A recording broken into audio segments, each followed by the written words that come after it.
e todos aqui presentes. Obrigada mais uma vez, Paulo, por estar participando desse projeto, que é um projeto da Alessa, né, que a escola abraçou.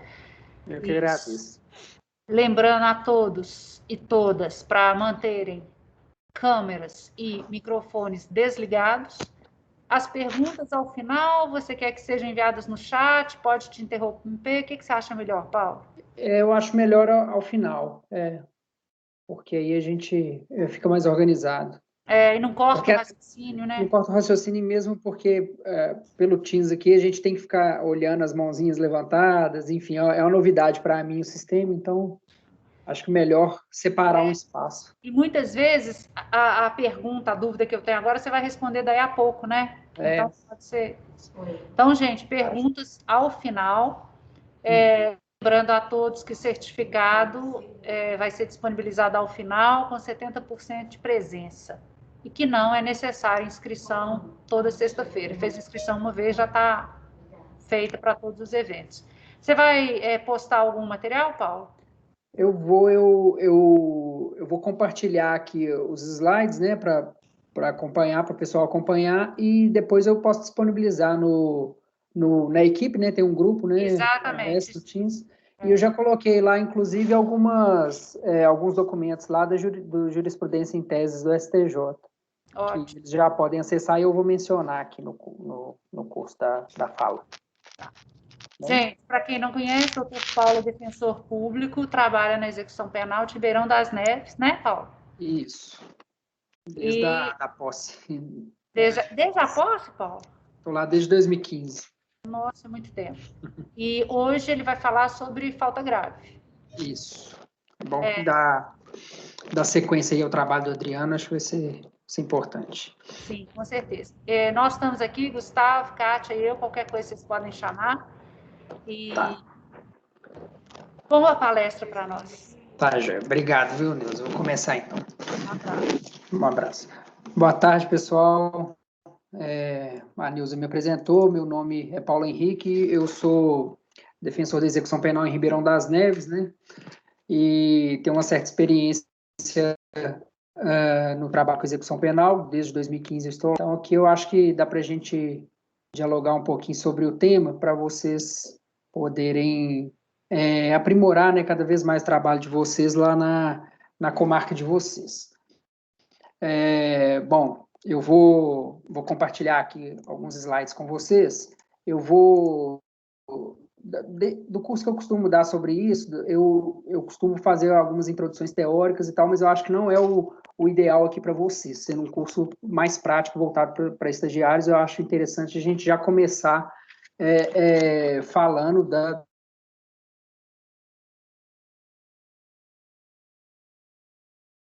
aplicação. Começar aqui e vou compartilhar a tela com vocês. Só um minutinho que eu vou fazer aqui o compartilhamento. E colocar no sistema aqui de alternar as telas para a gente poder acompanhar. Deixa eu ver se está sendo compartilhado direitinho.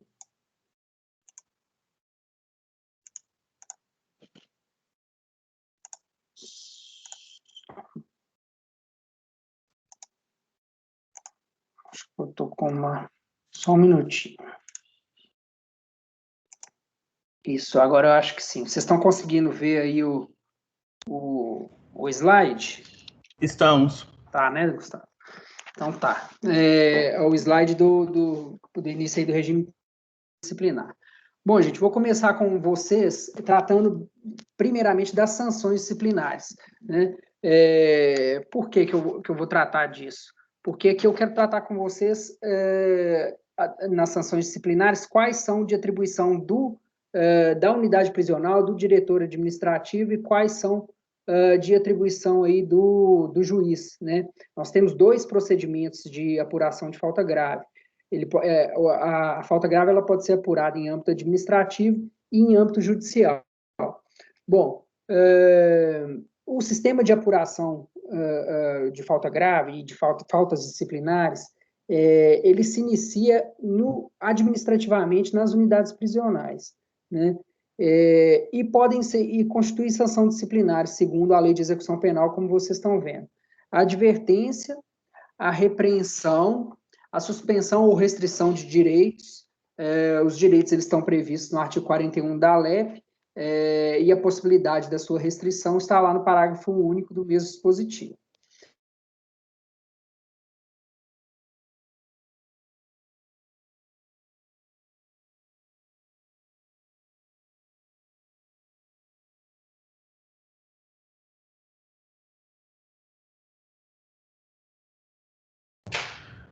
Gente, o doutor Paulo ele caiu, mas Caiu? ele teve... Eu caí? Estão me ouvindo? Já já ele retorna. Eu caí. Só um minuto.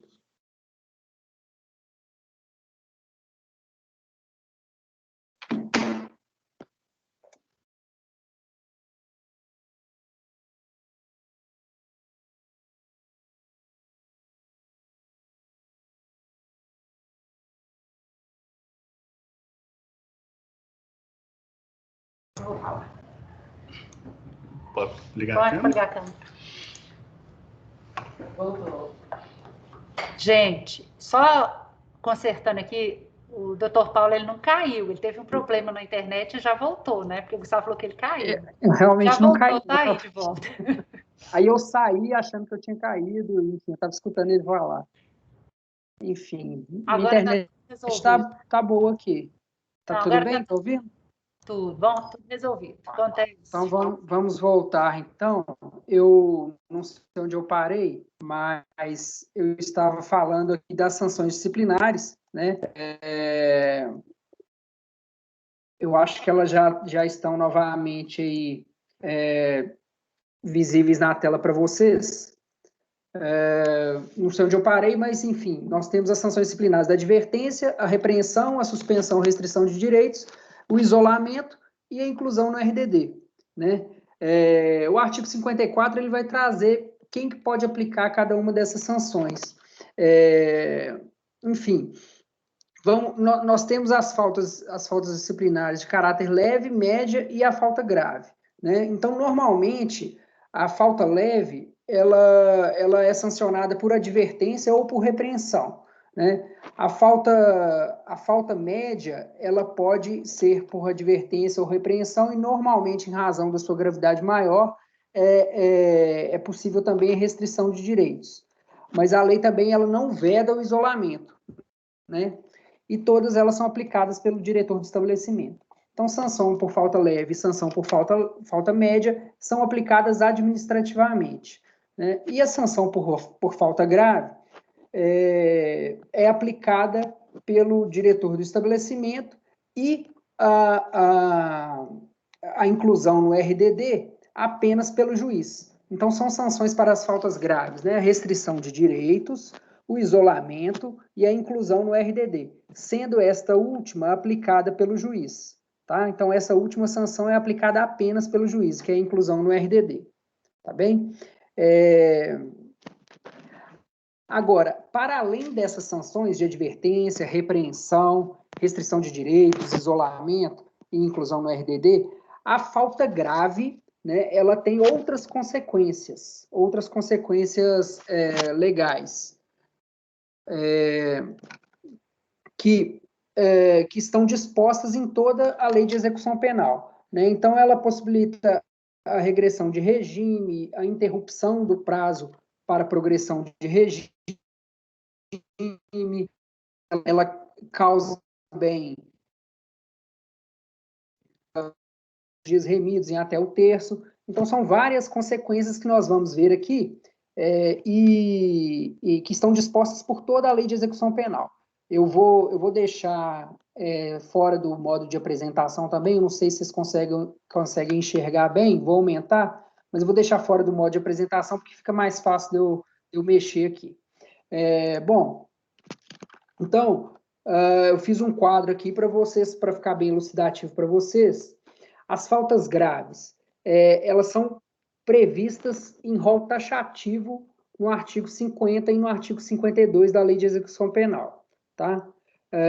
As faltas médias e leves, elas são previstas na legislação local. No caso de Minas Gerais, há um regulamento da Secretaria de Segurança Pública que prevê, é o chamado REMP, né, que prevê os fatos que configuram falta média e falta leve. As faltas graves têm como sanções administrativas aplicadas pelo diretor do estabelecimento de direitos e o isolamento, né, que são as sanções mais graves ali que podem ser aplicadas pelo diretor do estabelecimento. As faltas médias têm também sanções administrativas aplicadas pelo diretor do estabelecimento de advertência, repreensão, restrição de direitos e isolamento, todas aplicáveis pelo diretor do estabelecimento. E as faltas leves, também advertência, repreensão, restrição de direitos e isolamento. Por que eu coloquei aí em vermelho as sanções administrativas aí nas faltas médias e leves? Porque são as normalmente que são aplicadas.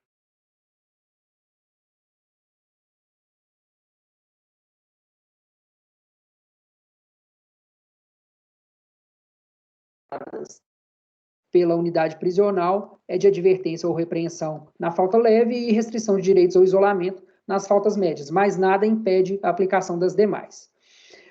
A inclusão no RDD é apenas para faltas graves e apenas é aplicado no procedimento judicial, apenas pelo juiz, né? Para além disso, para além de todas essas sanções, a gente tem as consequências da falta grave, que estão dispostas em toda a lei de execução penal.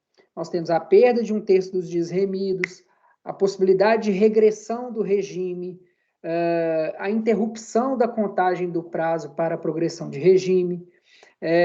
A falta grave também seja a má conduta carcerária do sentenciado, né, para fins do requisito subjetivo que vocês devem ter visto com o Adriano. Então, a falta grave ela gera um mau comportamento, né, para fins de progressão. Ela impede também o livramento condicional por 12 meses, conforme previsto no Código Penal, né, no artigo 83 do Código Penal. A falta grave possibilita também a revogação do trabalho externo e a revogação das saídas temporárias. Então, é um amplo rol de consequências que advém da falta grave. Então, no próximo slide, no próximo quadro, eu trouxe todas as consequências aqui da falta grave. E agora nós vamos passar ao nosso tema mesmo, que é falta grave, esquecendo um pouco agora as faltas leves e médias. Todas essas consequências aqui eu trouxe para vocês, são estabelecidas pelo juiz, à exceção daquela da sanção disciplinar efetivamente, que é o isolamento, né? Então, a interrupção do prazo para progressão, regressão, enfim, revogação das saídas temporárias, repetindo tudo que eu já disse aqui para vocês. A revogação de até 1/3 do tempo remido, né?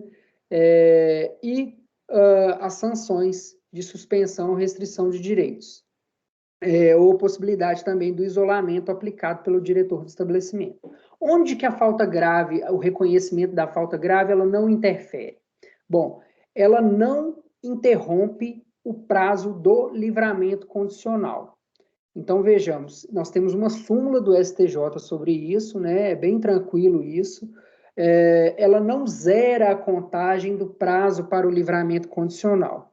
Como vocês podem ver aí, ela zera a contagem do prazo para a progressão, mas não zera a contagem do prazo para o livramento condicional.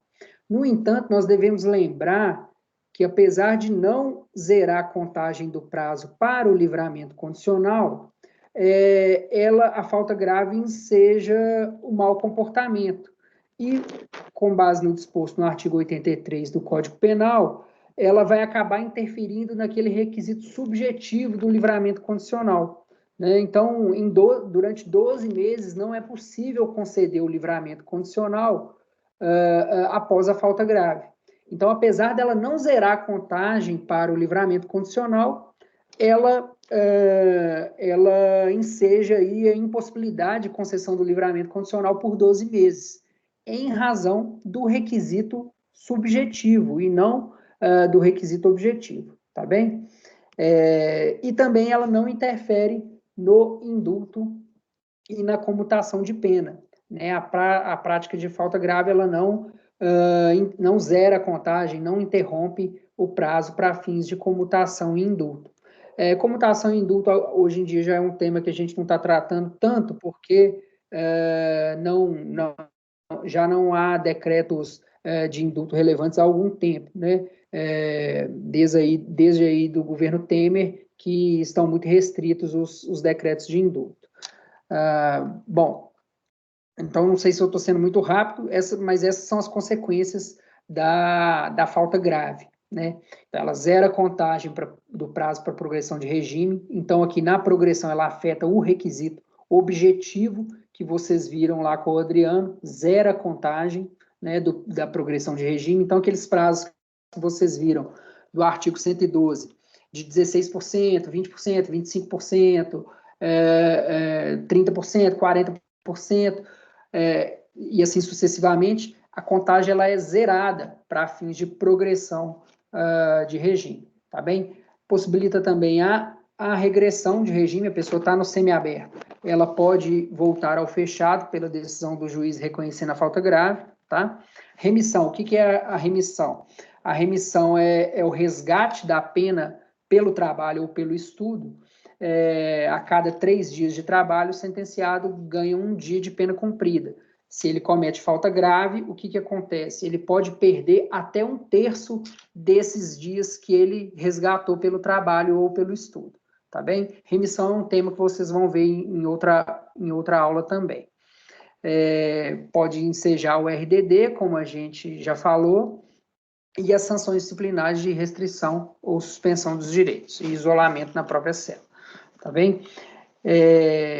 Quanto à pena restritiva de direitos, né, a execução de pena restritiva de direito, a falta grave também pode ensejar a conversão da PRD em pena privativa de liberdade, tá bem? Essa é a sanção, essa é a consequência da falta grave para o cumprimento de penas restritivas de direitos, tá bem, gente? Bom, vamos continuar então.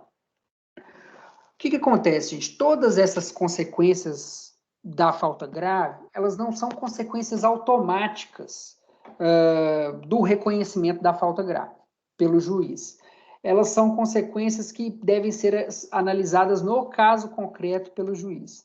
Então, ele pode, por exemplo, reconhecer uma falta grave, apesar de não ser comum, ele pode reconhecer uma falta grave, mas não regredir o sentenciado de regime. Ele pode manter ali o sentenciado no regime semiaberto em que ele estava, por exemplo, né, e apenas zerar a contagem para a progressão, apenas interromper a progressão. Ele pode aplicar a perda de dias remidos, mas não necessariamente fazer o sentenciado perder 1/3 dos dias remidos. Ele pode aplicar essa sanção em uma menor quantidade, estabelecer uma perda de dias remidos num valor menor. É isso que dispõe, é isso que se extrai do artigo 57 da Lei de Execuções Penais. Na aplicação das sanções disciplinares, o juiz, né, ele deve levar em conta a natureza, os motivos, as circunstâncias e as consequências do fato, bem como a pessoa do faltoso, o seu tempo de prisão, tudo isso para analisar quais as consequências ali são interessantes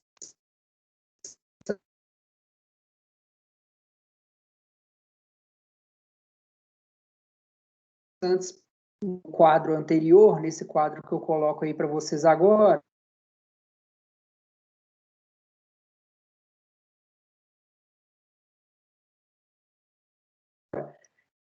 Estiver no aberto ou no semiaberto, zera a contagem do prazo para progressão, a perda de dias remidos. Alguns juízes, eles fazem esse sopesamento, sim, das consequências da falta disciplinar, mas muitos aplicam no máximo, né, 1/3 dos dias remidos. Esse é até um tema que em várias comarcas se recorre, né, a depender da circunstância.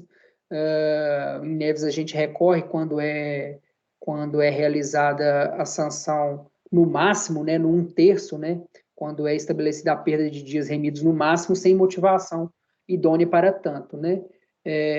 Então, assim, o juiz pode aplicar essas consequências, mas o fato é que, na prática, ele acaba aplicando todas elas. Bom,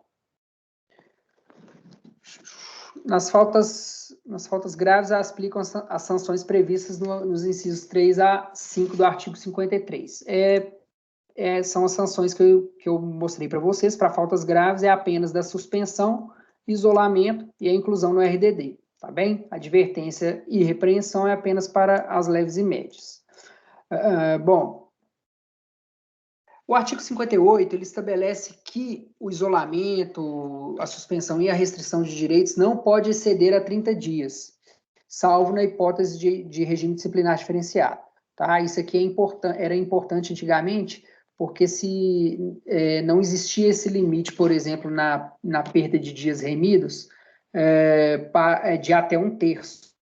Né? A perda poderia ser total dos dias remidos. E aí havia uma jurisprudência que estabelecia, havia uma discussão na jurisprudência se esse artigo 58 se aplicava à perda dos dias remidos ou não. E havia o entendimento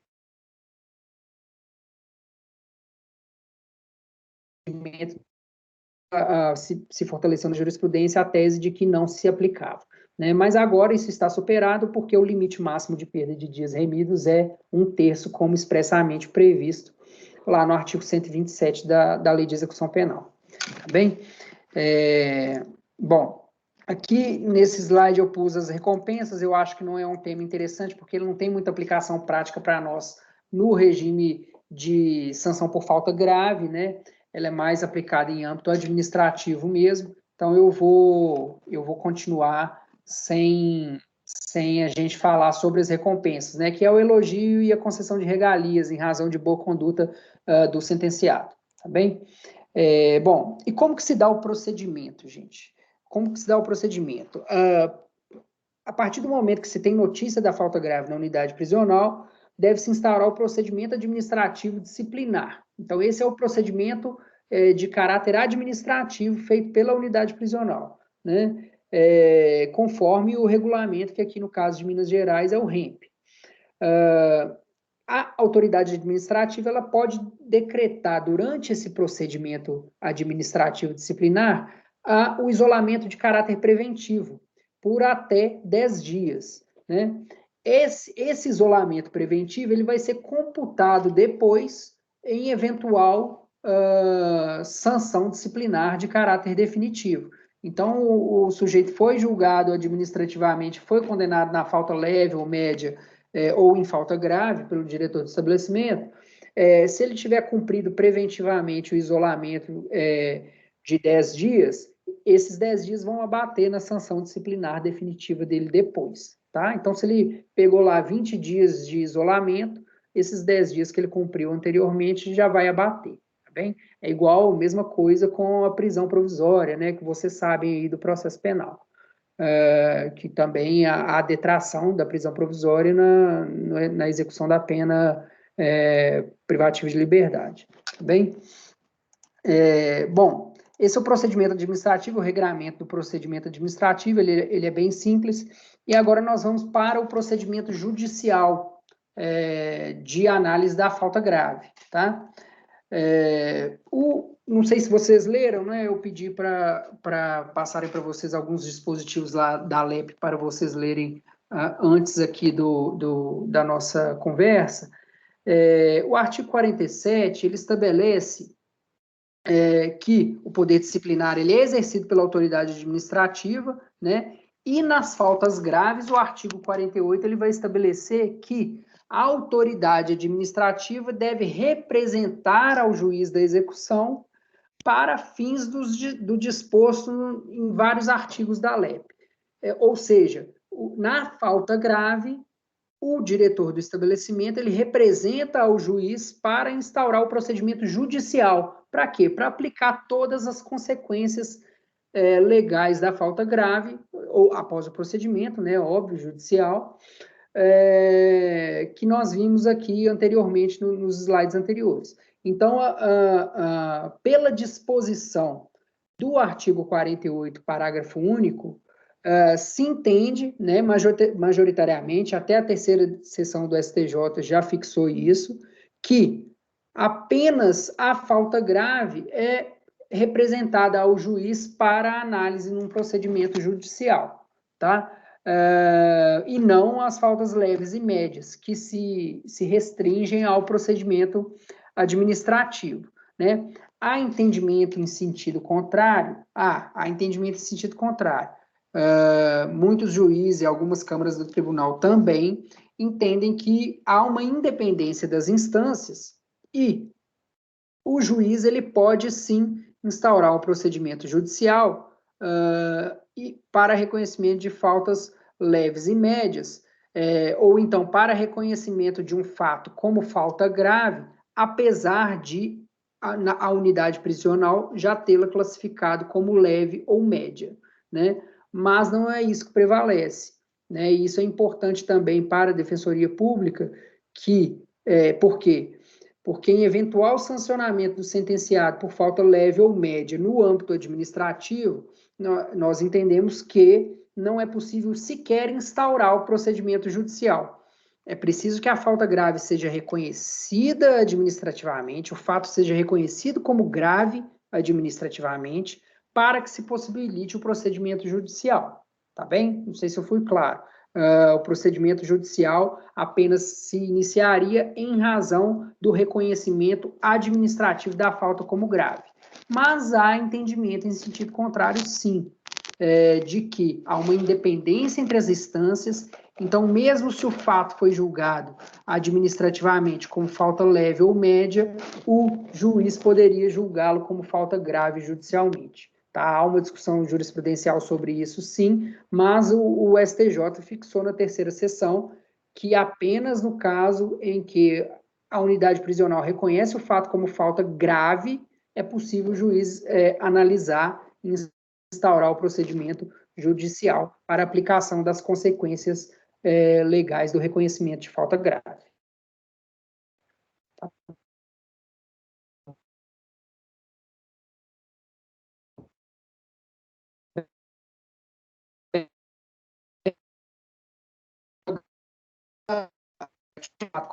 Grave.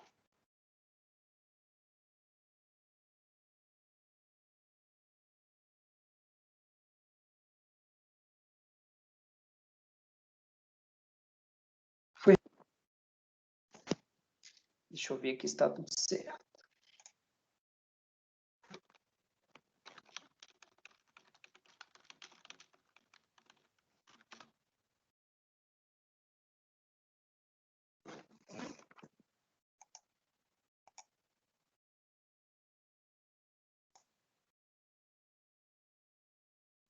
Gustavo, eu estou conectado? Doutor, nós estamos vendo normal. Tá um pouco travando, mas nós estamos te escutando. Ah, tá. É engraçado. A internet aqui parece que está normal, tá boa, o sinal. Mas, enfim, vamos continuar.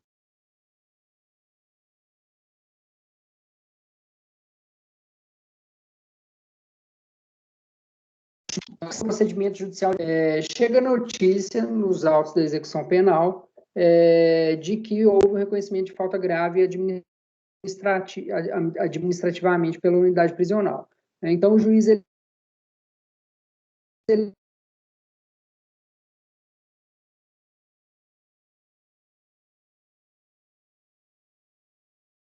o 118 da LEP, que fala da regressão de regime, né?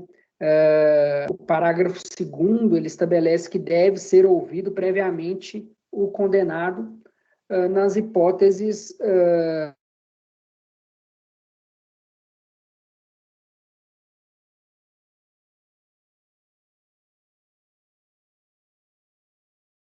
então, toda falta grave ela tem que ter aí audiência de justificação. Apesar de haver reconhecimento de falta grave sem audiência de justificação, e esse é um motivo, inclusive, para recurso da Defensoria Pública. Sobre essas teses todas, eu vou até separar alguns modelos para vocês. Tá? Bom, há um entendimento na jurisprudência de que é até dispensável a oitiva do apenado em audiência de justificação se ele foi previamente ouvido em procedimento disciplinar, né?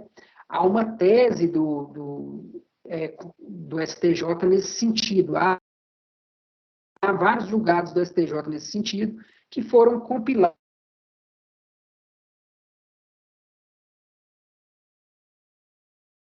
desse em teses do STJ.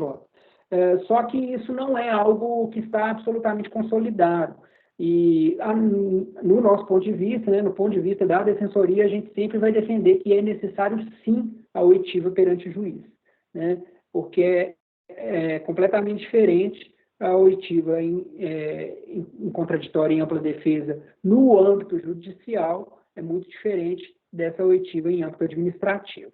Tá bem? Então, a gente sempre defende que é necessário, sim, a oitiva do sentenciado em audiência de justificação perante o juiz, ainda que ele já tenha sido ouvido no PAD, tá? Ainda que ele já tenha sido ouvido administrativamente. Tá?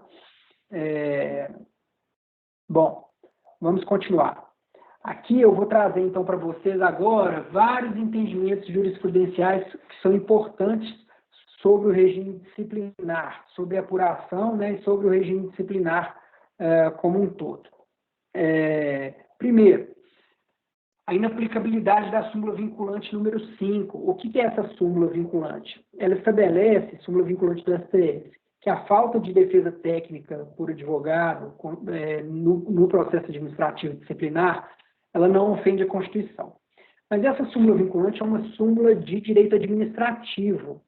Ela não se refere ao procedimento administrativo disciplinar no âmbito penitenciário, né? É uma súmula de direito administrativo. Por quê? Porque nós estamos tratando no âmbito do sistema disciplinar penitenciário do grau de liberdade do sentenciado. Então, é indispensável que, tanto no PAD quanto no procedimento judicial, haja defesa técnica, né? Obviamente. E é por isso que o STJ estabeleceu a súmula 533, né? Para o reconhecimento da prática de falta disciplinar no âmbito da execução penal, é imprescindível a instauração do procedimento administrativo pelo diretor do estabelecimento, assegurando o direito de defesa a ser realizado por advogado constituído ou defensor público, né? Então, é indispensável. Então, essa súmula vinculante 5 do STF, ela não se aplica no âmbito do sistema disciplinar, tá bem? Nós já vimos aqui o que é estabelecido na súmula 534 do STJ, que é a prática da falta grave, ela zera, né, ela interrompe a contagem do prazo para progressão de regime, né, se reiniciando a partir do cometimento da infração. Tá? Isso nós já vimos, é uma das consequências aí da falta grave. A súmula 535 do STJ também é um tema que nós já vimos, que é a falta grave. Ela não interrompe, não zera o prazo para comutação ou para indulto, e a súmula 441 do STJ também, a gente já falou que ela não interrompe o prazo para o livramento condicional. E aqui eu renovo a observação de que ela não zera o prazo da contagem do livramento condicional, no entanto, ela gera um mau comportamento. Então, no âmbito do requisito subjetivo, o sentenciado vai ter que esperar 12 meses para ter novamente o requisito subjetivo. Então, ele vai ter alcançado o requisito objetivo, porque a contagem não zerou, né? Mas ele tem que esperar 12 meses para gozar do livramento condicional após o cometimento da falta grave. Tá bem? Outro entendimento importantíssimo. Nós estamos falando aqui de sistema disciplinar penitenciário. Então, o regime disciplinar ele se aplica em todos os regimes de cumprimento de pena que vocês devem ter visto aí na última aula com o Adriano. Então, ele se aplica no regime fechado, no semiaberto e no aberto. No entanto, essas sanções disciplinares e essas consequências previstas na LEP que nós vimos para a falta grave, ela não se aplica quando o sentenciado está no livramento condicional. Por quê? Porque quando ele está no livramento condicional, nós não estamos falando mais de regime de cumprimento de pena, nós estamos falando em uma libertação.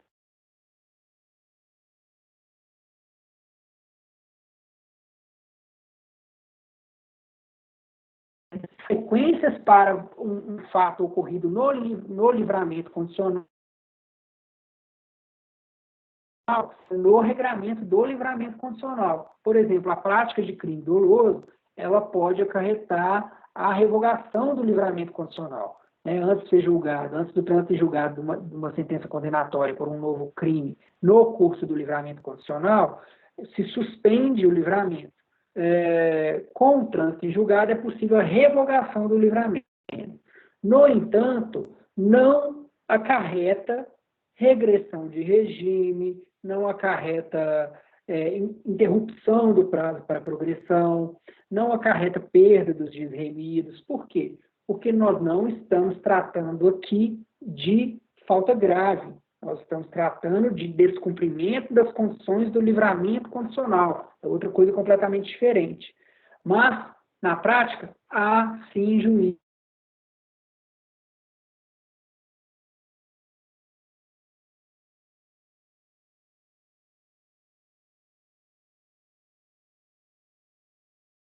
A jurisprudência é firme de que no livramento condicional não há que se falar em falta grave. Não existe regime disciplinar no curso do livramento condicional. Tá bem? Bom, aqui um outro entendimento jurisprudencial importante, gente. Vocês vão ver outros benefícios, eu não sei se isso foi tema da aula do Adriano ou será mais para frente. A saída temporária e o trabalho externo são benefícios normalmente aí inerentes ao regime semiaberto, né? A prática de falta grave, ela não zera a contagem, ela não interrompe o prazo para a concessão de saída temporária e de trabalho externo. Ela não interrompe os prazos lá de 1/6 e 1/4 para saída temporária ou de 1/6 para o trabalho externo, né? Para o STJ, a prática da falta durante o cumprimento da pena não acarreta essa alteração de database, tá? Não zera a contagem para esses dois benefícios, tá bem? Bom, cuidado, no entanto, para não confundir, porque a falta grave, ela revoga a saída temporária e o trabalho externo que estiver em gozo, tá? Ela revoga, ela possibilita a revogação do trabalho externo e das saídas temporárias, mas ela não zera a contagem para a concessão de novos benefícios, novos direitos de execução, né? Nós não podemos falar benefícios, não, porque fica parecendo que é uma regalia, uma concessão do sistema, né? Na verdade, são direitos do sentenciado, que ele alcança após o cumprimento dos requisitos objetivos e subjetivos, né? Então, outra coisa importante, né, de redação nas peças de vocês, eu não gosto jamais na execução penal de falar em benefícios, tá? Vamos falar sempre em direitos da execução. Então, a pessoa tem o direito a progredir de regime, ela tem o direito ao gozo do trabalho externo, das saídas temporárias, enfim, não gosto do termo. Então, a gente tende a falar sempre isso porque escuta demais o tempo inteiro, né? Mas eu tendo a me policiar quanto a isso. Então, a falta grave, ela revoga o trabalho externo e saídas temporárias, é uma consequência também prevista na LEP, né, no artigo 37, a revogação do trabalho externo, no artigo 125, a revogação das saídas temporárias, no entanto, não zera a contagem, tá? De concessão desses benefícios novamente. Eu não sei se naquela tabela minha, naquela planilha azul minha, eu coloquei a consequência de revogação do trabalho externo das saídas temporárias, mas está aí, também é uma consequência da falta grave, tá? Bom, vamos continuar. Isso aqui é importante. Nós falamos da perda de dias remidos em razão da falta grave, que é uma das consequências, né? Então, com o advento da Lei 2.433 de 2011, o que aconteceu? O cometimento de falta grave, ela não mais enseja a possibilidade de se perder todo o tempo remido, né? Pelo trabalho ou pelo estudo. Né? Então, ela se limita ao patamar de 1/3. Isso está lá disposto no artigo 127 da LEP. Tá? E cabe ao juiz da execução de mencionar o quanto aí que ele vai aplicar, né, de perda de dias remidos, no máximo até 1/3, tá? De acordo com o artigo 57 da LEP que nós vimos aí. O artigo 57 da LEP, gente, é como se fosse o 59 do Código Penal para o processo penal, se a gente for fazer uma analogia. É o dispositivo que permite aí uma maleabilidade na aplicação das consequências legais da falta grave, tá? Em razão das circunstâncias concretas do caso. Tá bem? Agora, um entendimento importante sobre a perda dos dias remidos.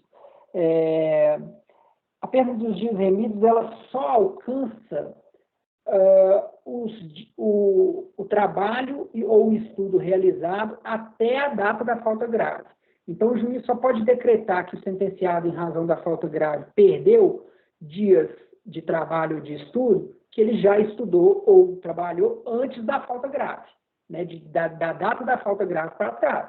Né? Então, assim, se ele trabalhou e estudou depois do fato, obviamente, ele não pode perder esses dias de trabalho ou estudo, né, como mecanismo para a remissão. Ele só vai perder dias remidos decorrentes de trabalho ou estudo anterior à falta grave. Né? Então, é até 1/3, mais ou menos, né? É até 1/3 dos dias remidos até a data da falta, né?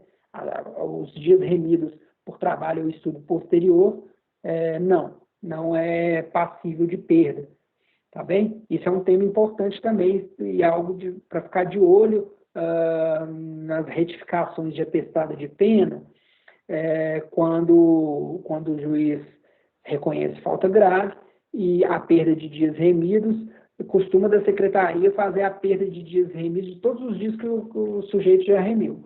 Né? Pega lá, deu perda de 1/3 dos dias, pega todos os dias remidos dele e corta 1/3. Não pode. É 1/3 só até dos dias de trabalho e estudo até a data da falta. Tá bem? Vamos lá. Prescrição da pretensão disciplinar, né, por falta grave. Qual que é o prazo prescricional, qual que é o prazo que o judiciário tem para aplicar a sanção judicial de falta grave e as consequências legais que nós vimos? Não existe prazo expresso na legislação, né, para a apuração dessas faltas disciplinares, mas não pode... A sanção disciplinar ela não pode ser aplicada a qualquer tempo, né? É preciso haver, em razão de segurança jurídica, algum prazo de caráter prescricional, obviamente. Então, a jurisprudência, na ausência de prazo previsto legalmente, a jurisprudência do STF e do STJ estabeleceu o prazo de 3 anos. De onde que ele tirou isso? O STF e o STJ estabeleceram esse prazo porque ele é o menor prazo previsto no Código Penal para prescrição dos crimes. Né? Então, nós vamos lá no artigo 109, se eu não me engano, o inciso 6, a prescrição dos crimes com pena mais baixa se estabelece em 3 anos. É o menor prazo de prescrição para crimes. Então, o STF pegou e extraiu desse dispositivo o prazo prescricional para falta disciplinar. Porque a falta disciplinar é algo menos grave do que o cometimento de um crime, né? Então, ele pegou esse menor prazo que existe no Código Penal. No entanto, a gente pode criticar muito esse posicionamento e é uma tese que é difícil de ser abarcada, já está pacificado no STF e no STJ que a prescrição é em 3 anos, mas existe o entendimento de que esse prazo seria, na verdade, 2 anos. E tem uma razão muito lógica para isso. Na verdade, o menor prazo previsto no nosso sistema criminal não é 3 anos, né? Esse é o motivo que o STJ usou para estabelecer a prescrição das faltas disciplinares. O menor prazo que a gente tem de prescrição para crime é 3 anos. Mas não é verdade. Na nossa legislação existe prazo menor, que é o prazo de 2 anos, previsto no artigo 30 da Lei de Drogas, né, que é a prescrição do crime de uso de drogas. Esse é o menor prazo, prescreve em 2 anos. Né? A pena de multa também, se não houver outra pena acumulada, prescreve também em 2 anos. Né? Então, o menor prazo que nós temos no nosso sistema de prescrição é de 2 anos, não é de 3. Apesar dessa argumentação dos tribunais superiores de que o prazo da prescrição na falta disciplinar tem que ser o menor previsto no nosso sistema, e aí ele vai e pega de 3 anos. Mas não é, esse não é o menor. Né? O menor é o prazo de 2 anos previsto na Lei de Drogas. Mas não é esse entendimento, tá? Praticamente pacificado que se aplica o prazo de 3 anos. Há ainda uma corrente minoritária, a gente tem até tentamos emplacar essa tese lá em Médios, mas não deu certo, de que o prazo prescricional ele teria que ser de 1 ano. Aí a gente faz uma analogia com os decretos de indulto, que eu não vou entrar no mérito disso aqui, ou então também uma analogia com o artigo 83 do Código Penal, que é aquele prazo de 12 meses de bom comportamento para o livramento condicional. A gente tenta usar esse prazo também para tentar fazer vencer essa tese aqui do prazo de 1 ano, mas não conseguimos, né? Não vingou, não. É 3 anos e não tem o que tire isso da cabeça dos tribunais. Bom, vocês devem estar se perguntando aí, falei de procedimento, falei de um monte de consequências, talvez eu falei até rápido demais, porque o nosso prazo é bem curto, né? Talvez tenha ficado aí um pouco confuso na cabeça de vocês essas consequências da falta grave, mas é porque era o que há de mais importante aqui para mim, são as consequências. Mas nós temos que ver agora, tudo bem, mas quais são as faltas? O que é definido como falta leve, média ou grave? Né? Nós vimos que as leves e as médias elas são estabelecidas na legislação local, mas as faltas graves são estabelecidas em rol taxativo na Lei de Execução Penal. Né? Então, vamos lá, para o artigo 49 da LEP. As faltas disciplinares, nós veremos agora quais são as faltas disciplinares de natureza grave, tá? Então, artigo 49. As faltas disciplinares classificam-se em leves, médias e graves. A legislação local vai especificar as leves e médias e suas sanções, né? Nós já vimos quais são. Advertência, repreensão, isolamento, enfim. Pune-se a tentativa com a sanção correspondente à falta consumada. Então, não é aqui como no Código Penal, né, no processo criminal, em que há um redutor pela tentativa. A tentativa ela é sancionada da mesma forma que a falta consumada. Bom, então quais são as faltas graves? É um rol taxativo de faltas graves que estão previstas no artigo 50 da LEP e no artigo 52. No dia a dia de vocês vão usar muito esses 2 dispositivos, tá? Porque eles que prevêem o rol taxativo de faltas graves. Há uma tipicidade aqui de faltas disciplinares de natureza grave, tá? Então, são faltas graves. Incitar ou participar do movimento de subversão, né? Para subverter a ordem ou disciplina. 2, fugir. 3, possuir instrumento capaz de ofender a integridade física de outrem. Isso aqui, gente, no linguajar prisional tem um nome, eles chamam de chuço, né? Qualquer instrumento pontiagudo que possa, ainda que não seja arma, né? Que possa ofender a integridade física de alguém também é uma falta de natureza grave, tá? 4, provocar acidente de trabalho. 5, descumprir no regime aberto as condições, né, do regime aberto. 6, inobservar os deveres previstos no inciso 2 e 5 do artigo 39 da LEP. O artigo 39 da LEP, gente, ele traz os deveres do sentenciado. Constitui falta grave violar 2 desses deveres, que são o respeito às pessoas, aos servidores e a com quem o sentenciado deva relacionar. Então, aqui nós temos a falta grave de desrespeito, né, e a execução do trabalho. Eu acho que eu confundi, na verdade, eu troquei os dois incisos. O 2 é o trabalho, no artigo 39, e o 5 é o respeito com quem o sentenciado deva se relacionar, tá? Porque eu não estou com o 39 aberto aqui. Mas são esses dois deveres cuja violação também seja falta grave. Então, é o que a gente chama da falta de desrespeito, né? E aí é desrespeito contra o agente penitenciário, desrespeito contra o diretor, desrespeito contra outros presos, e a não execução do trabalho que foi concedido ao sentenciado. Há uma crítica muito séria sobre essa falta disciplinar de inexecução do trabalho, né? Porque o trabalho também, apesar de ser um dever, ele também é um direito do preso, né? E ao sancionar disciplinarmente a não execução do trabalho, há uma discussão se há aqui uma pena de trabalhos forçados ou não. A jurisprudência entende que não, pacificou que é válido esse dispositivo, mas é um problema sério isso no dia a dia, né? A pessoa não quer sair para trabalhar e é sancionada disciplinarmente por isso, tá? E 7 é uma das faltas mais importantes, se não a mais importante que nós temos, que foi prevista só em 2007, em alteração legislativa, foi incluída aí no artigo 50 da LEP, ter em sua posse, utilizar ou fornecer, né, aparelho telefônico de rádio ou similar que permita comunicação com outros presos ou com o ambiente externo, né? Então, é a posse do celular, né? Então, ter em posse ou utilizar aparelho telefônico, rádio ou similar que permita comunicação com outros presos com o ambiente externo, tá?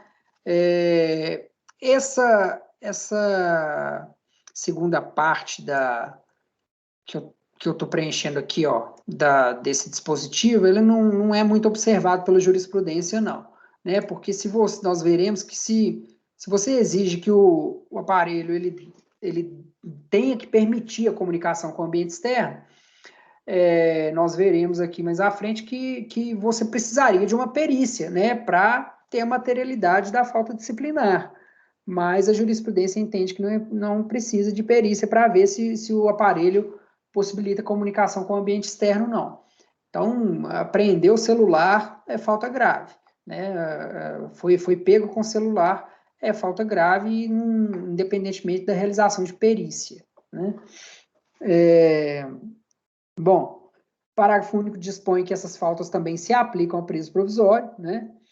E, gente, parece que as faltas graves estão previstas apenas nesse dispositivo, né? Porque é bem relacionado ali, incisos, mas também o cometimento no curso do cumprimento da pena de um crime doloso também constitui falta grave, tá bem? Então, aqui que entra a posse de droga, por exemplo, é um crime doloso, né? Artigo 28 da Lei de Drogas, então também consiste em falta disciplinar de natureza grave.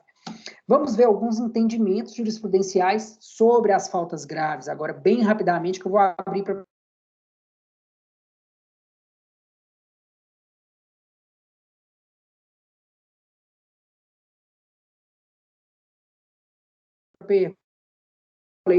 acabei de falar, para o STJ não é necessário perícia para a funcionalidade do aparelho celular para se configurar a falta grave, né? Acabei de falar. Configura falta grave não apenas, gente, a posse do celular, mas tem um entendimento sedimentadíssimo no STJ de que é falta grave também a posse de componentes essenciais para o funcionamento do celular. Então, bateria, carregador, tudo isso também configura falta grave, e não só o próprio celular. Há aqui frontal violação à tipicidade formal do dispositivo mesmo, né? Porque o dispositivo fala em aparelho telefônico, rádio ou similar que permita comunicação com o ambiente externo, mas é pacífico, é tranquilo isso na jurisprudência que a posse de componentes essenciais, bateria, carregador, também configura falta grave. E aí vem, né, o que é componente essencial, né? Então, para o funcionamento. Pegou fone de ouvido, é falta grave?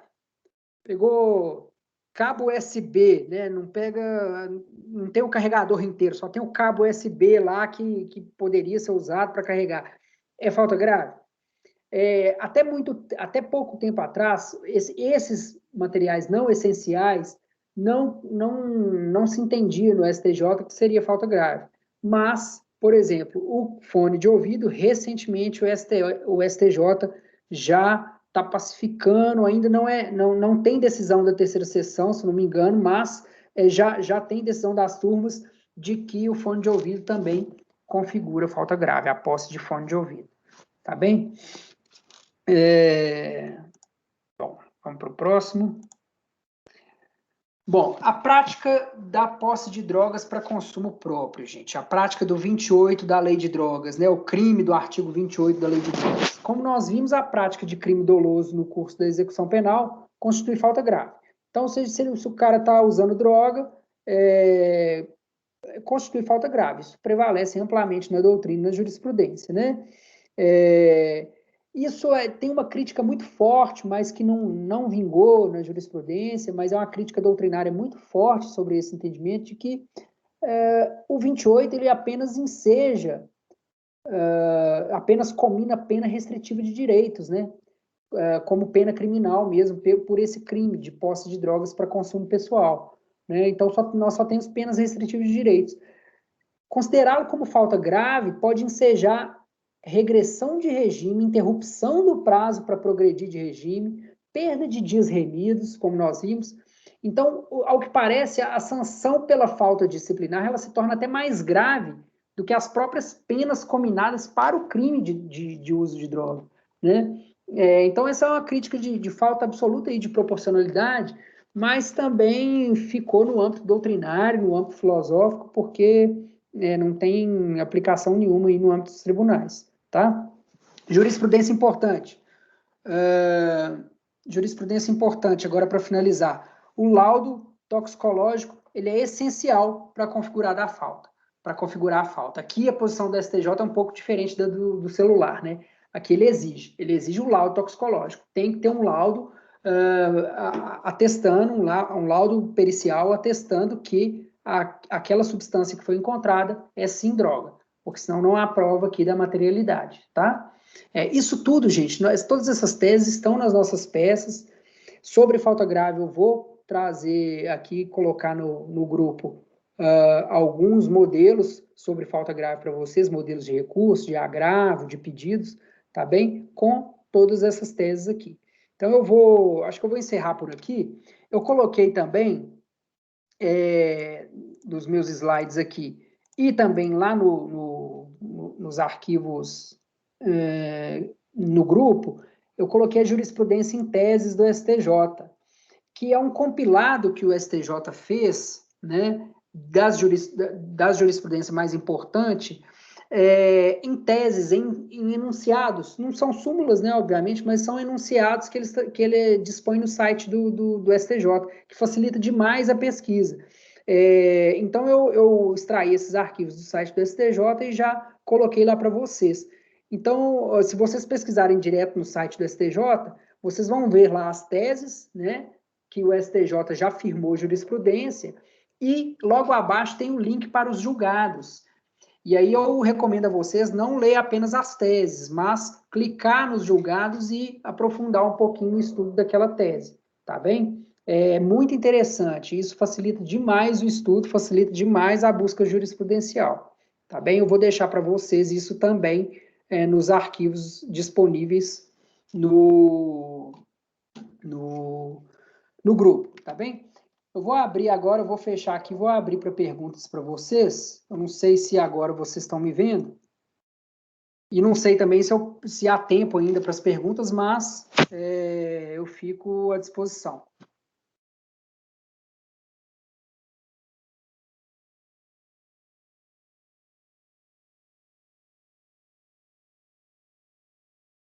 Pessoal? Quem quiser perguntar, pode perguntar no chat. Eu vou liberar o microfone para todo mundo, pode ser, doutor? Pode sim. Eu vou liberar o microfone para todo mundo. Aí eu só peço que quem for querer perguntar alguma coisa, levanta a mão, tem a mão no Teams, que aí nós vamos pegando uma por uma.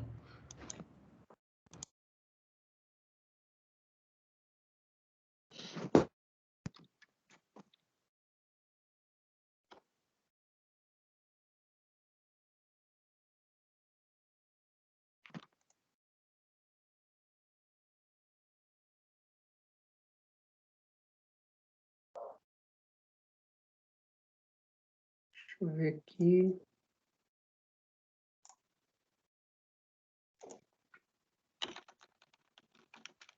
Pessoal, minha imagem não estava aparecendo. Agora que eu estou vendo aqui, a Kátia falou que minha imagem estava travando, eu estava compartilhando a tela, né? Eu não sei se nesse caso minha imagem apareceria também.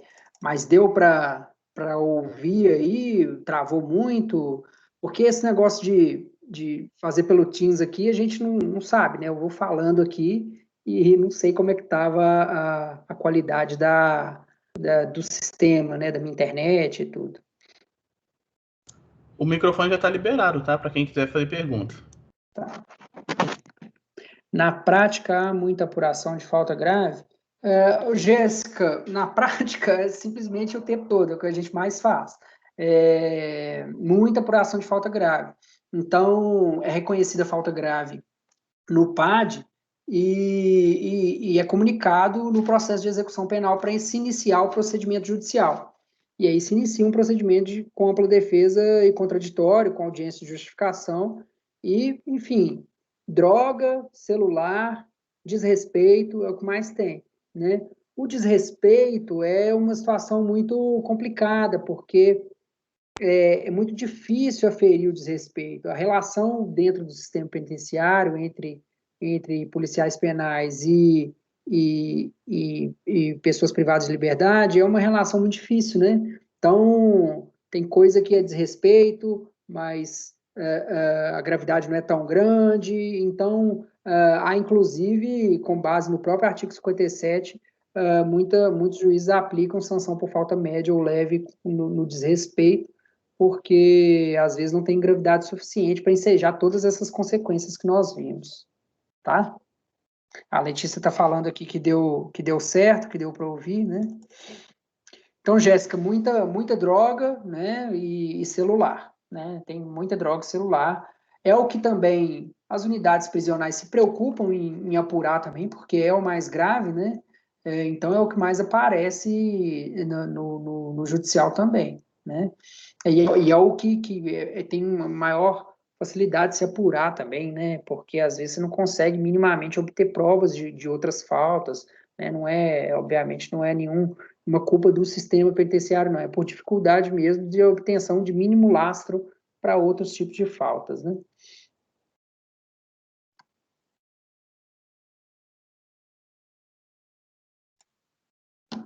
Bom, então... A Laila está com a mãozinha perguntas? levantada. Laila. Pode perguntar também, não precisa ser no chat. Se vocês quiserem perguntar aqui e abrir, se levantar a mão, acho que dá para organizar direitinho também. Tanto faz para mim.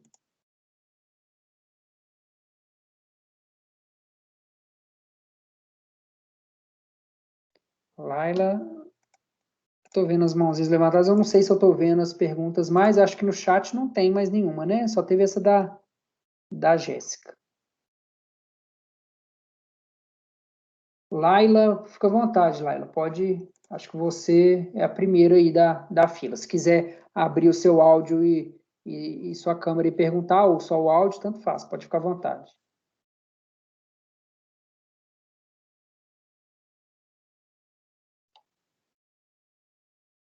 Laila, quem mais? Se ela não for perguntar, alguma outra pessoa? A Laila entrou aí, parece. Acho que eu não estou te ouvindo.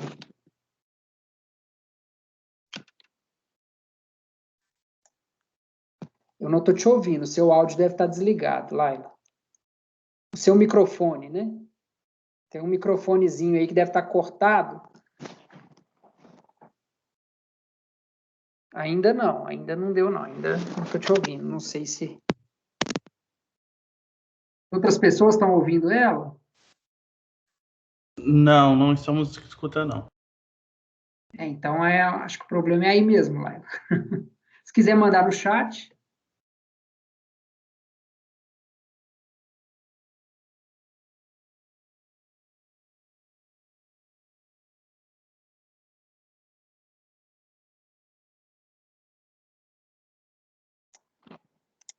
Aqui, ó. Vi aqui uma pergunta. Qual o entendimento da juíza de Neves sobre a prática de falta grave consistente em crime doloso durante o cumprimento de uma PRD? Durante o cumprimento de uma PRD, nós vimos aqui que o crime doloso ele é falta grave, né?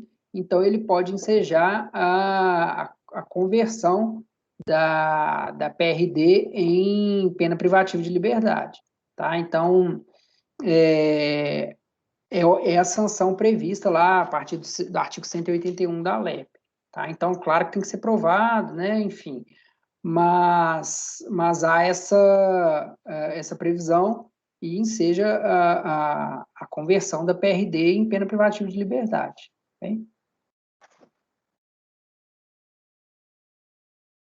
Alguém mais? Tem mãozinha aqui, mas eu não sei nem ver como que é essas mãozinhas, quem que levantou. Se o Gustavo puder me ajudar. Quem é o próximo? Tá no Teams, né? O próximo aqui é a Laila, ainda está com a mãozinha levantada. Não sei se a Laila conseguiu ver o microfone. E tinha o Regis também, que estava com a mão levantada. Só que ele então, agora já abaixou.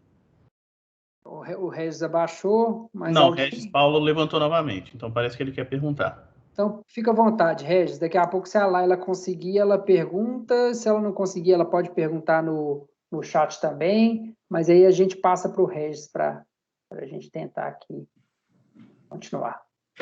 Boa tarde, doutor. Você está me ouvindo? Boa tarde, estou ouvindo sim, Regis. Doutor, minha pergunta era a seguinte, depois da falta grave, quanto tempo demora para voltar o prazo de bom comportamento para progressão do regime? O que acontece? Nós temos, para progredir de regime, nós temos 2 requisitos. Vocês viram isso com o Adriano, né? O requisito objetivo e o requisito subjetivo, né? Então, no requisito objetivo é o que nós vimos, zera a contagem da progressão, tá? Já no requisito subjetivo,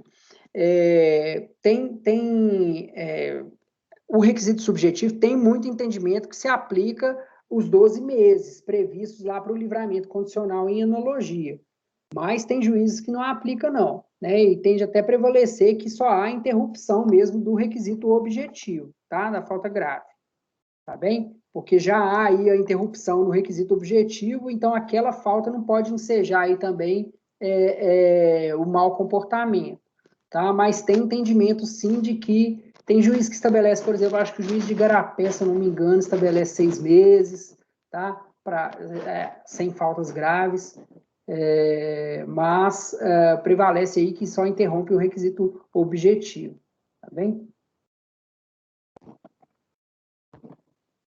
Mas varia muito, e isso aí não tem muito fixado na jurisprudência, não. Se você vê naquela jurisprudência em teses, Regis, você vai ver lá uma tese do STJ de que a falta grave ela pode ser usada no requisito subjetivo, né? Apesar dela zerar a contagem do prazo, né, do requisito objetivo, ela pode ser usada também. Mas essa tese ela é assim, genérica, né? Ela não fala um prazo. Então, isso tem variado demais de comarca para comarca e no próprio tribunal, tá? Não tem como não há um prazo específico para isso, né? Então, os juízes vão aplicando de acordo com o entendimento deles e não tem nada firme na jurisprudência, apenas que pode ser usado, né? O STJ fala apenas que pode ser usada a falta grave para avaliar o requisito subjetivo. E ele tem também, nessa jurisprudência em tese, você vai ver lá, complementando, que não se pode usar falta grave longínqua demais. Então, os termos que o STJ usa são todos assim, muito, muito fluidos, entendeu? Então, não se fixa um prazo determinado no requisito subjetivo, né? Mais alguém? Mais alguém com a mãozinha levantada? Não sei, deixa eu ver aqui. Somente a Laila, que está com a mão levantada. Somente a Laila. Laila, vou guardar mais uns minutinhos aqui se você quiser mandar no chat, tá? Se você tiver Sabendo mandar, ou então falar. Eu estou te vendo, mas não sei se a gente está te ouvindo. Nós não estamos te ouvindo. Você sabe mandar no chat, por escrito? Só mandar aí do lado. Então, acho que se você quiser me mandar por e-mail, você fica à vontade também, tá? paulo.monteiro@defensoria.mg.def.br. Tá bem? Pode me mandar lá que eu te respondo. Ou então tem o grupo aqui também no chat, se você quiser mandar lá que eu respondo e todo mundo vê. Você fica à vontade. Eu acho que eu acho que eu não estou conseguindo ver o chat, que o chat está impossibilitado a gente comunicar por ele. Mas tem pessoas que estão falando aqui, a Jéssica, a Leandra. Tem algumas pessoas que estão conseguindo comunicar pelo chat que não. Eu mesmo não consigo. Não tem um balãozinho aí em cima que vocês clicam e... Tem, mas não está acessível. Tá aparecendo aqui a informação de que o tempo já acabou da reunião. E aí o chat foi encerrado.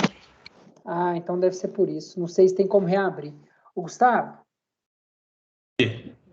Gustavo? O nosso tempo já acabou aqui e tal, mas queria responder uma perguntinha ou outra dos colegas aqui. Eu ainda posso, alguns minutinhos? Pode perguntar normal pelo chat. Nós estamos olhando esse problema em relação ao chat para ver porque alguns não estão conseguindo. Tá.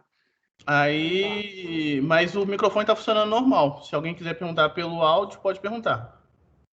Então pode perguntar, gente, pelo áudio. Se alguém quiser perguntar, pode ficar à vontade.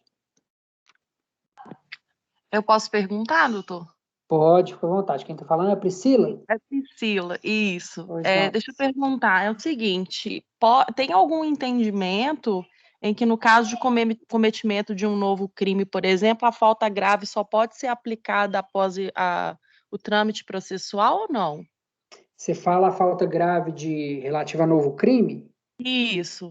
Pois é, eu não falei aqui porque eu queria, está até no meu material para falar, mas eu não falei pela falta de tempo mesmo, que eu queria abrir para as perguntas de vocês. Bom, há uma súmula do STJ, a súmula de número 526, que estabelece que não é necessário o trânsito em julgado da sentença penal condenatória no processo criminal para que no regime disciplinar você reconheça o mesmo fato como falta disciplinar. Entendeu? Então, uma pessoa praticou um crime durante o cumprimento de uma outra pena, ela pratica um novo crime, o STJ tem uma súmula que fala, você não precisa esperar que no processo criminal desse novo crime transite em julgado a sentença penal condenatória. Você pode apurar esse mesmo fato, ainda que não tenha trânsito em julgado a sentença penal condenatória. O que acontece? Não precisa do trânsito em julgado, mas será que não precisa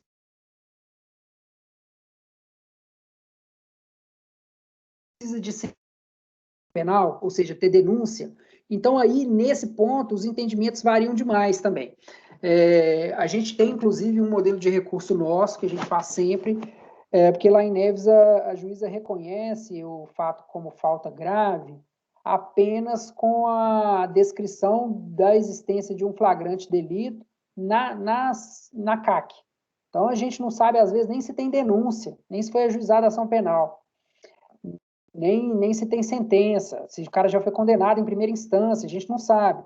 E aí abre-se o procedimento disciplinar e aplica a falta grave. A gente recorre disso.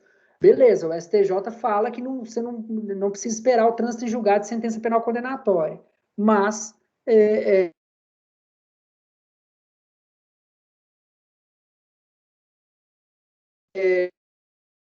o ajuizamento da ação penal, né? Não pode ser simplesmente uma investigação criminal. Enfim, de qualquer forma, o que foi fixado pelo STJ é isso. Não precisa esperar o trânsito em julgado. Mas isso não significa também, que é o que ocorre muito nas comarcas aí afora, que se possa reconhecer o novo crime como falta grave sem se apurar nada, porque ocorre muito. Se reconhece o novo crime porque viu na CAC que teve um flagrante, sem estabelecer ali um contraditório efetivo, sem ouvir efetivamente a pessoa em razão daquele novo crime. apenas, às vezes, coitiva administrativa, né, sem se apurar. Beleza, você quer ser uma instância independente da instância do processo criminal, né? Mas, então, siga o procedimento, disciplinar ao menos, né? E ocorre muito de não se seguir, de não se apurar efetivamente a sanção disciplinar, apenas considerando que já há um processo contra a pessoa, então foi crime mesmo, enfim. Isso viola, assim, profundamente, né, o princípio da inocência. A própria súmula, né, do STJ, no nosso entendimento, no meu entendimento pessoal, ela viola aí a presunção de inocência, por quê? Porque o processo criminal é onde você tem cognição exauriente para estabelecer a autoria e materialidade do fato, né? Mas realmente não é esse o entendimento. Dá uma olhadinha na súmula 526, tá bem? Se ficar alguma dúvida sobre o tema, pode, se ficou claro. Perfeito, obrigada. Nada.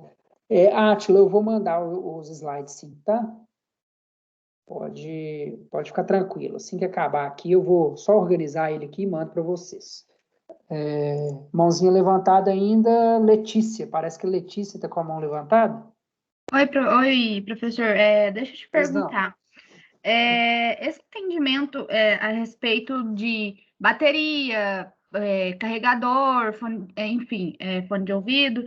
Entretanto, esses dias mesmo saiu uma decisão a respeito do chip de celular, que o chip de celular não caracterizaria a falta grave, no caso.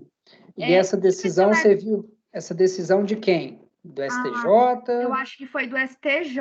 A quinta ou da sexta turma. Isso é importante, gente, para vocês saberem diferenciar os órgãos julgadores. Quem fixa jurisprudência mesmo, define, e você pode falar assim, está pacificado, é a terceira sessão do STJ.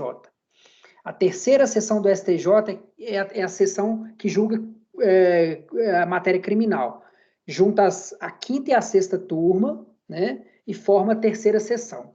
Quinta e sexta turma julga a matéria criminal e a terceira sessão é composta pelas duas. Então, a terceira sessão é o colegiado das duas turmas que jogam criminal. Então, tem uma decisão da terceira sessão, tá pacificado.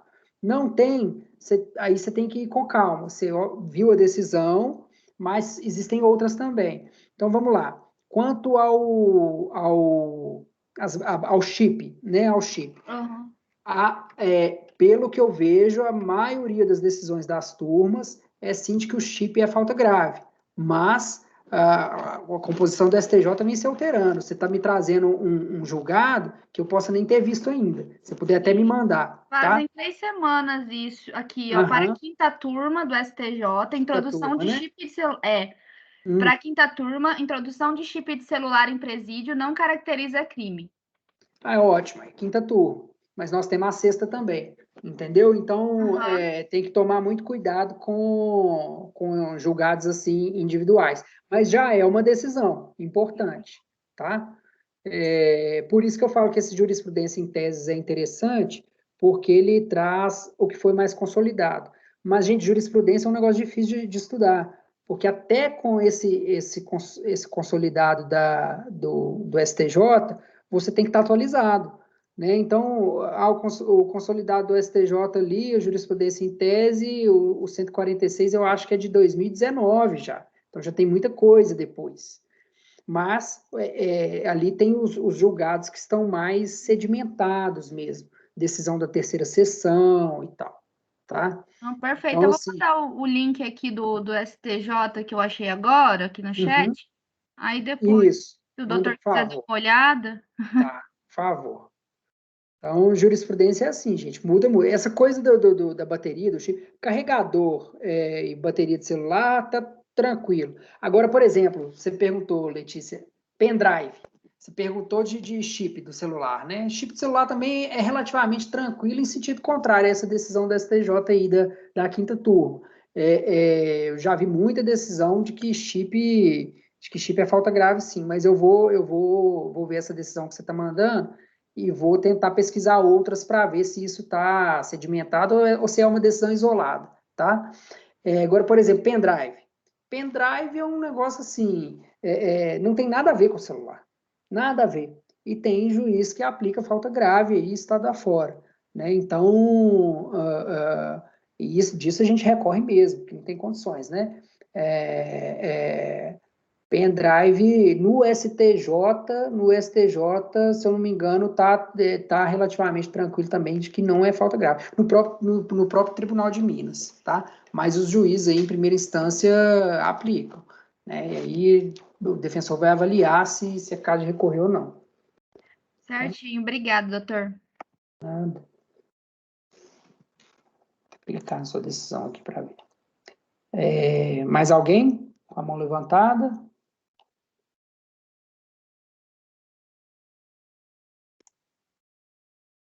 Se tem mais alguém?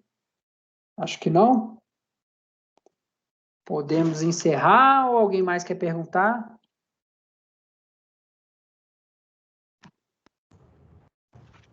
Bom, tem o Átila agradecendo, eu que agradeço vocês, gente. Então, acho que é isso, Gustavo. Se ninguém tem mais pergunta, tem mais alguém com a mão levantada aí? Eu não sei se eu estou vendo direito. Não, tem não. Então, doutor, mais uma vez, em nome da Escola Superior, queremos agradecer pela palestra e queremos informar a todos que semana que vem nós teremos mais um com o tema prescrição com o doutor Frederico Baia. Então, Bahia. Oi? Bahia. Queremos todos. Se o senhor quiser acompanhar com nós semana que vem, fica à vontade, doutor Paulo.